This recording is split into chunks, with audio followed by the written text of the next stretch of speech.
Dale, prendete a Mirá Vos. Pablo Cufré y Cecilia Genovese te dan un enfoque diferente de la información.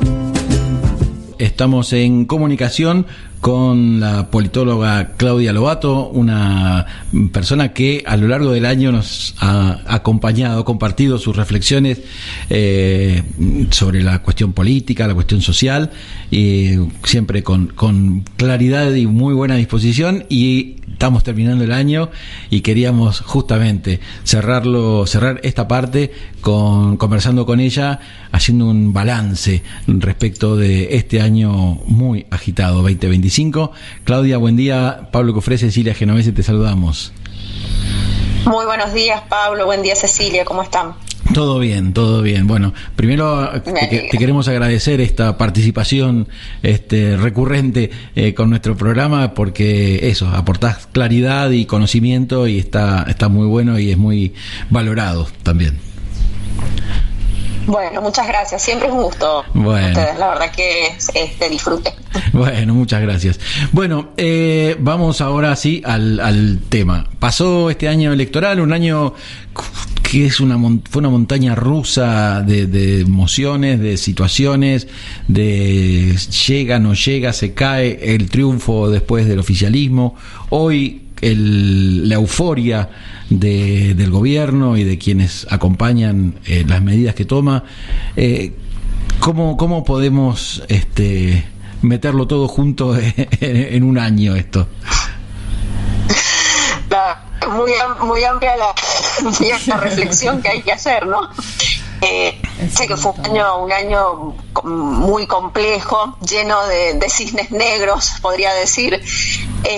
A ver, si lo pensamos, hasta septiembre pensábamos que el gobierno, como bien decías, no iba más, no sé si se caía, pero bueno, que se le iba a complicar muchísimo. Hoy lo veo eufórico y me parece que, y también con una oposición que la verdad que está mostrando muy poco papel de oposición, ¿no? Me parece que también los gobernadores están como cada uno mirando sus provincias y viendo a ver qué puede arreglar con el gobierno, y eso creo que es parte también un poco de estas políticas neoliberales que hacen que se miren los individualismos, no se mire en sentido con una identidad nacional, con un proyecto de país, sino más bien con proyectos particularistas.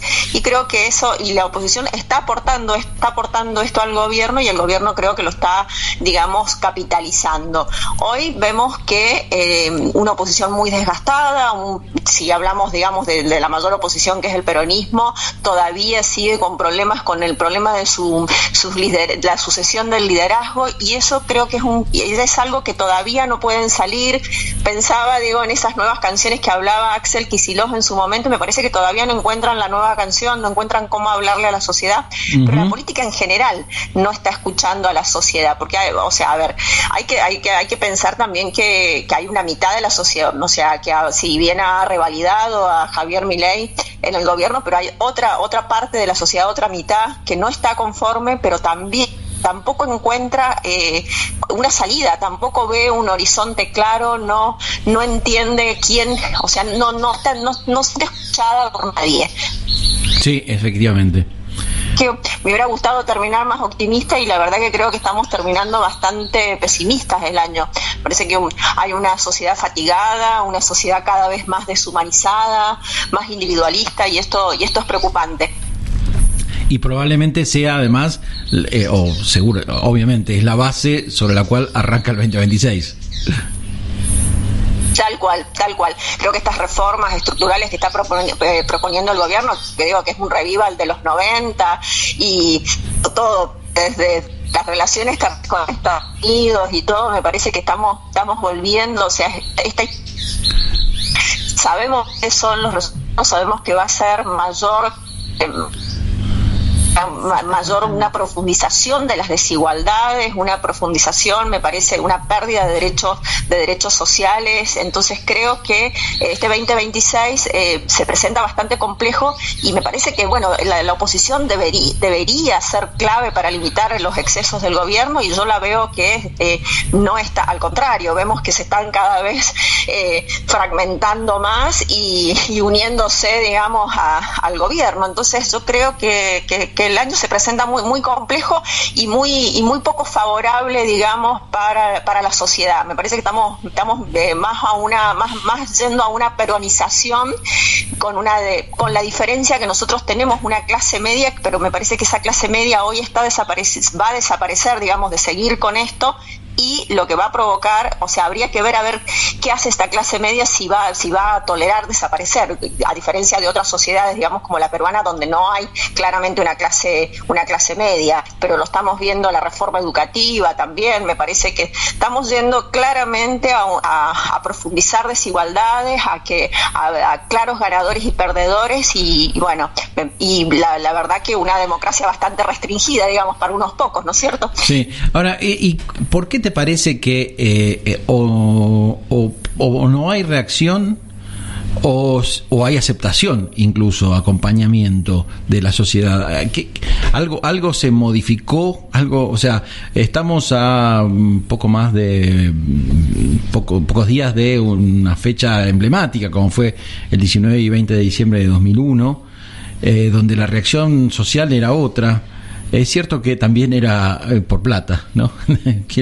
Esa clase media quería sus ahorros en dólares, pero hay como una caída. Hace un ratito hablábamos con el doctor Atienza, te pongo en contexto, hablábamos, ¿no? Y acerca de la vacunación. Un país que tenía una vacunación del 85-90%, hoy hay vacunación por debajo del 30% en algunos casos, del 30%. ¿Eso mismo es lo que se vive a nivel político y social? O sea, ¿hay una caída? Yo creo que claramente, me parece que hay una sociedad, como te decía recién, fatigada, una sociedad cansada, me parece que, y está como adormecida. Hay una parte de la sociedad que, por eso te digo, una parte que sí acompaña al gobierno, y otra parte que está agotada.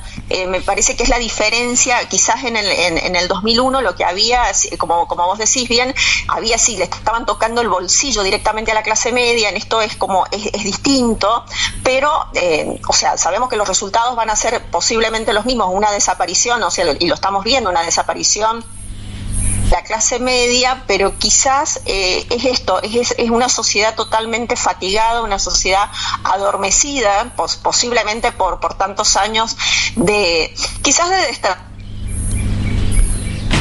hay un poco y un poco, ¿no es cierto? Perdóname, que justo discúlpame, Claudia. La clase política claramente no le dio respuestas. Claro, justo se cortó cuando decías quizás sea una adormecida por... No, que decía que bueno, que me parece que una sociedad adormecida también, porque me parece que también viene de malos gobiernos o de malas políticas, y esto me parece que hay que hacer un poco de mea culpa y decir, bueno, hay cosas que fallaron y que posiblemente y no se ha reconocido que también es parte de, o sea, para que la sociedad haya llegado a esto también hubieron muchos culpables. ¿Qué tal, Claudia? Siento que hay ahí algo. Claro. Hola, bien. ¿Cómo estás, Cecilia? Perdón, por ahí se escucha un poquito cortado. Se corta un poquitito. Se corta cada tanto, hay como microcortes, pero ahí te vamos siguiendo igual. Dale. Pensaba esto de... me preocupa ya muchísimo el gobierno y su avanzada, pero también me preocupa la falta de iniciativa, sobre todo de la oposición. Vos decías, no se encontraron estas nuevas canciones, por el motivo que sea, todavía no están ahí, y también esto de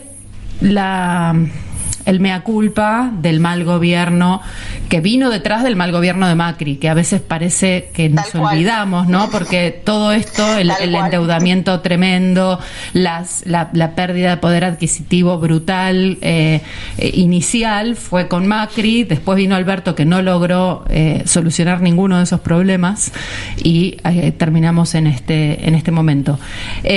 Ahora, digo, a la oposición se le está pidiendo estas dos cuestiones, ¿no? Como el mea culpa, por un lado, que se ha hecho, yo creo, bastante,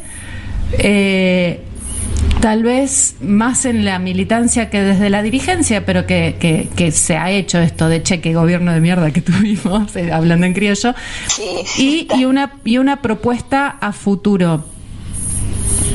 ¿Cómo se hace para que la oposición logre, si en el caso de que pueda hacerlo, hablar y comunicar esa propuesta a futuro, cuando con el mea culpa se bajaron las persianas, o sea, se cerraron las puertas para escuchar a ese sector político?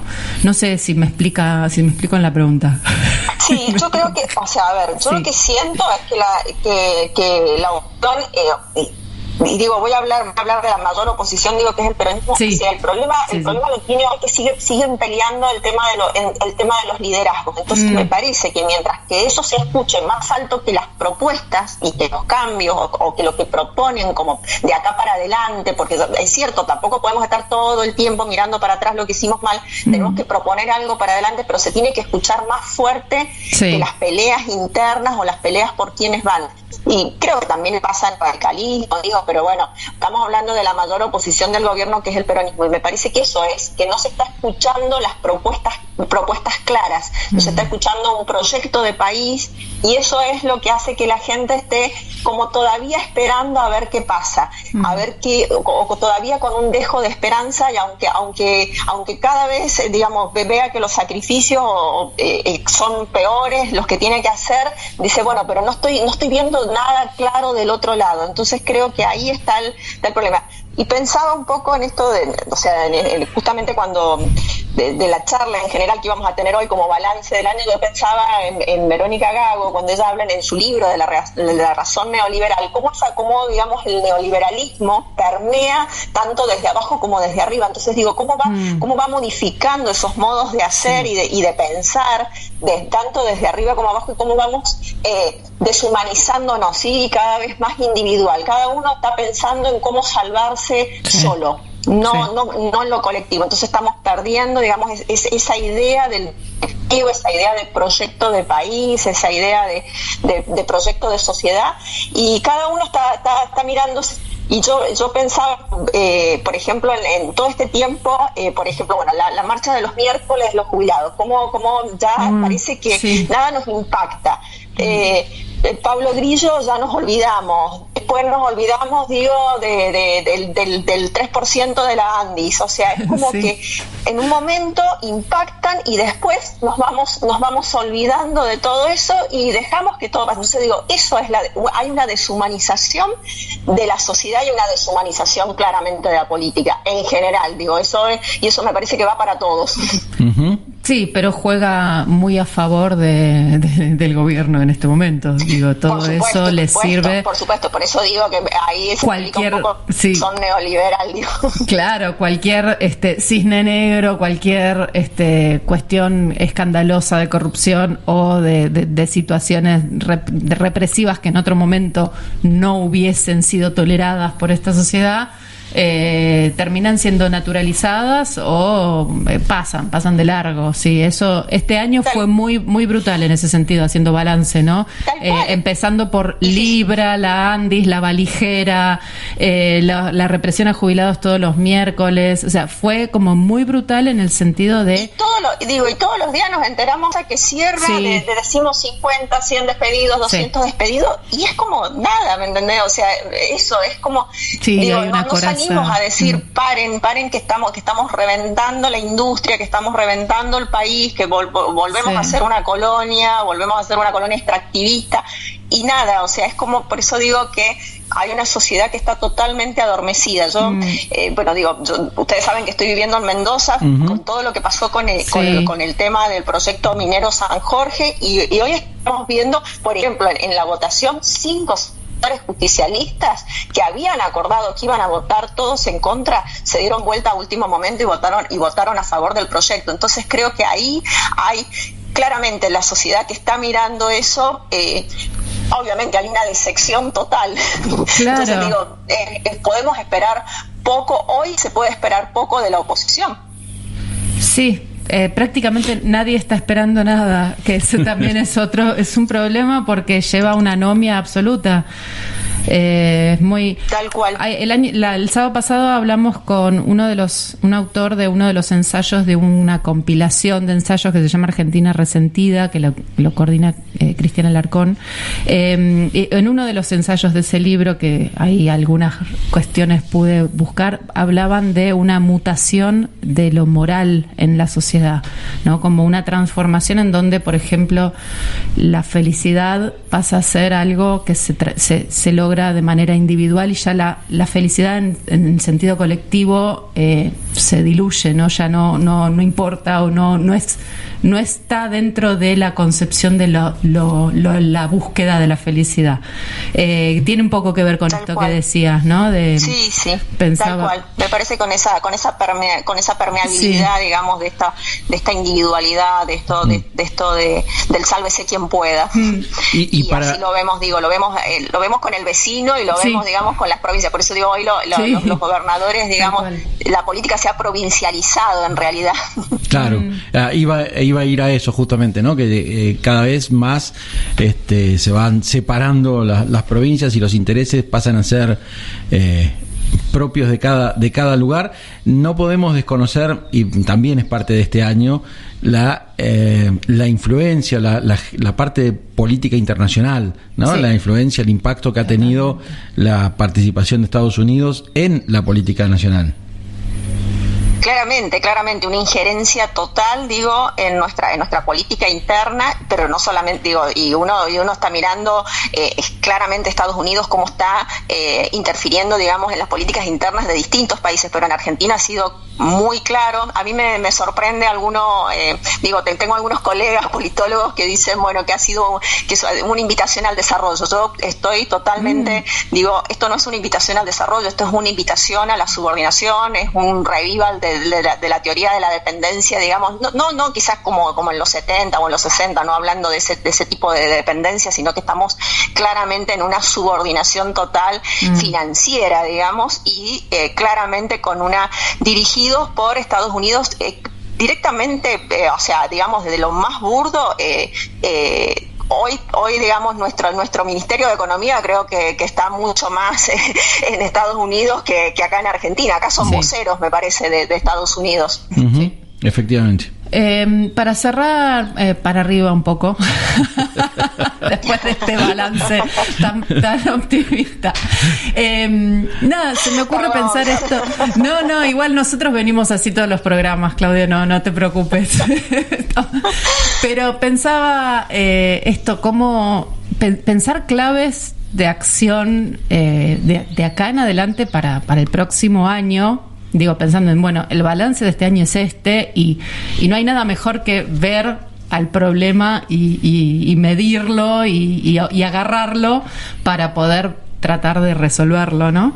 ¿Qué te parece que sería interesante que ocurra o que hagamos o que las dirigencias hagan el año que viene para intentar revertir esta situación tan trágica? Yo creo que lo más importante ahora en el rol de la oposición, digamos, es ahora en este momento que se va a tratar el tema de la reforma laboral, a ver cómo van a proteger derechos laborales, sociales. Me parece que es asegurar, digamos, de que estos cambios estructurales no profundicen las desigualdades, digamos, sin ningún mecanismo de protección social. Me parece que ahí está la base, pero también está, digamos, dentro, digamos, de la sociedad, que también como sociedad empecemos a podamos mirar al que está al lado, porque también me parece que esa apatía y hemos dejado de mirar al vecino. No nos importa si el vecino está trabajando o no, si tiene para comer o no. Me parece que ahí hay algo que debemos modificar, y posiblemente esto que vos mencionabas respecto a cómo ha cambiado este tema de la moral,